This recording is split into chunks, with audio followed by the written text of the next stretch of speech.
참 예수님, 오늘은 삼위일체 대축일입니다. 삼위일체라는 이 교리는 구원사적 삼위일체론과 내재적 삼위일체론 이렇게 두 가지로 분류를 해서 연구를 하게 되는데, 내재적 삼위일체론 할 때는 성부, 성자, 성령의 어떤 정체성 문제, 그 다음에 본질, 그 다음에 페르소나라는 그 위격 문제 같은 것을 이제 설명을 하게 되고, 그 다음에 구세자석, 구원사적 삼위일체는 창세기부터 묵시록까지, 요한계시록까지 성경에 나와 있는 이제 삼위일체에 관련된 그 성경 구조들을 가지고 연구하는 것이 구원사적 삼위일체다라고 볼 수가 있겠죠.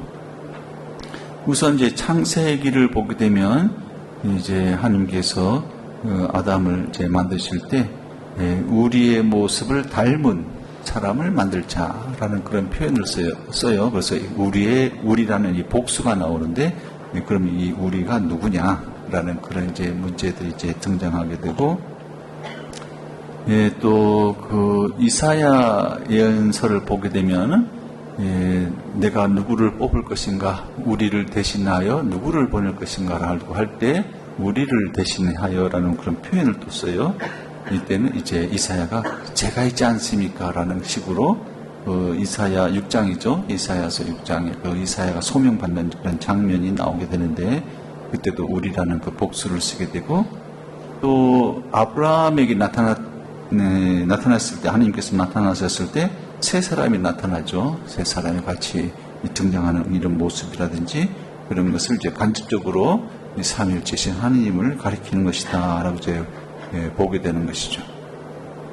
신약에 와서서는 더더구나 이제 예수님께서 세례를 받을 때 하늘이 열리면서 성부의 목소리가 들리고 성령이 비둘기 모양으로 예수님께 내려오면서 이는 내 사랑하는 아들, 내 마음에 드는 아들이니 너희는 그의 말을 들으라 하는 성부의 목소리가 들려옴으로써 삼위의 등장을 볼 수가 있겠습니다. 요한복음, 특히 요한복음에는 이제 한참 천지가 생기기 전에 말씀이 계셨고 그 말씀은 하나님이셨다라는 이런 표현, 하나님과 함께 계셨다라고 하는 그런 표현도 있고, 그 다음에 요한복음 제10장 같은 경우에 보게 되면 예수님께서 예루살렘에서 사람들에게 막 설교할 때 당신은 누구요? 라고 그런 질문을 하죠. 그때 이제 여러 가지 말씀을 하시면서 아버지와 나는 하나다 라는 얘기를 하니까 이게 신성모독이라고 생각을 해가지고 사람들이 막 돌을 던지려고 뭐 그렇게 했던 적도 있죠. 아버지와 나는 하나이다.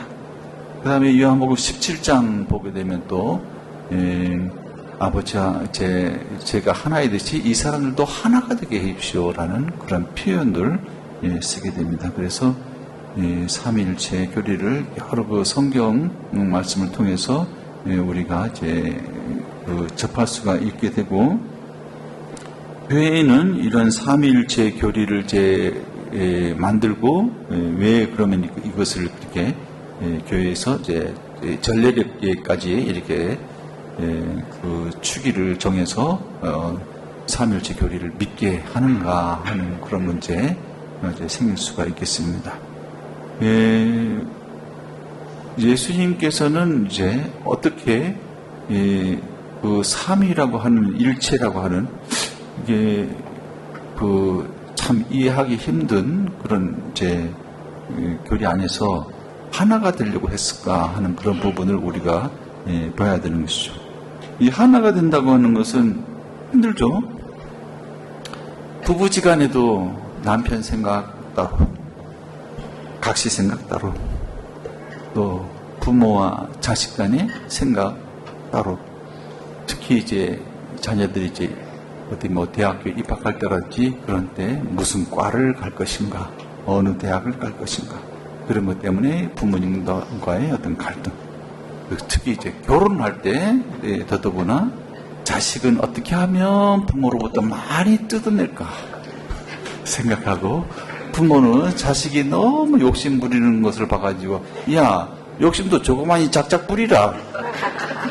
그렇게 하면서 자식에 대한 그 어떤 불만을 표출하기도 하고 그렇게 되죠.